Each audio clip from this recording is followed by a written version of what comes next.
আবারও বাজছে প্রতিরোধের বজ্রধ্বনি। হুমকি, অবরোধ আর আগ্রাসনের জবাবে মাথা নত নয়, বরং আরো শক্ত হয়ে দাঁড়িয়েছে শহীদ খামেনির ইরান। ইরানি পার্লামেন্টের স্পিকার মোহাম্মদ বাঘের কালিবাফ হুঁশিয়ারি দিয়েছেন, হুমকির ছায়ায় কোনো আলোচনা নয়, যুদ্ধক্ষেত্রে উন্মোচিত হবে তুরুপের তাস। প্রশ্ন উঠছে, ইরানের সেই তুরুপের তাসটা কি এবং মধ্যপ্রাচ্যের সংঘাত কোন দিকে মোড় নিচ্ছে? যুদ্ধবিরতির পরও মধ্যপ্রাচ্যে উত্তেজনা কমেনি, বরং বেড়েছে। ওমান সাগরে ইরানি বাণিজ্যিক জাহাজে মার্কিন হামলা, নৌ অবরোধ, সবকিছু মিলিয়ে তেহরানের কাছে এটি কেবল চুক্তি লঙ্ঘন নয়, বরং সরাসরি চ্যালেঞ্জ। এই প্রেক্ষাপটেই সামনে আসে কালিবাফের কঠোর বার্তা, হুমকির ছায়ায় কোনো আলোচনা নয়। কেন ইরানের এই কঠোর অবস্থান? প্রথমত, ইরান বুঝিয়ে দিতে চায় চাপ দিয়ে তাকে টেবিলে বসানো যাবে না। দ্বিতীয়ত, যুদ্ধবিরতির পর আমেরিকার পদক্ষেপ তেহরানের কাছে অবিশ্বাসের প্রতীক হয়ে উঠেছে। তৃতীয়ত, আঞ্চলিক শক্তি হিসেবে ইরান এখন নিজের সক্ষমতা প্রদর্শনে আরও আত্মবিশ্বাসী।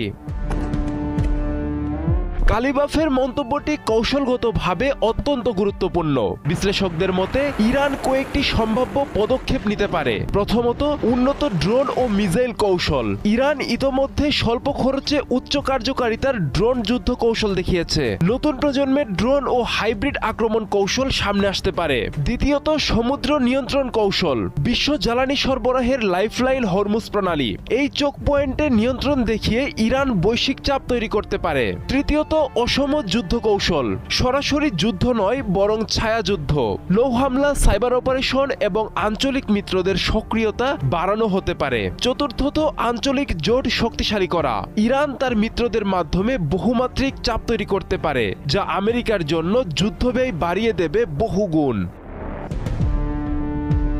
ইসলামাবাদে দ্বিতীয় দফার সম্ভাব্য আলোচনা ঘিরে তৈরি হয়েছে অনিশ্চয়তা। একদিকে আমেরিকা হুমকি দিচ্ছে, অন্যদিকে ইরান বলছে চাপের কাছে নতি স্বীকার নয়। এই অবস্থায় কূটনীতি কার্যকর হবে কিনা তা নির্ভর করছে ওয়াশিংটনের আচরণের উপরই। ইরানের বার্তা খুবই পরিষ্কার, যুদ্ধক্ষেত্রে যেমন প্রস্তুত তেমনি কূটনীতিতেও, কিন্তু কোনো অবস্থাতেই আত্মসমর্পণ নয়। এখানে একটি বড় কৌশল কাজ করছে, প্রতিপক্ষকে জানিয়ে দেয়া যুদ্ধের খরচ একতরফা হবে না।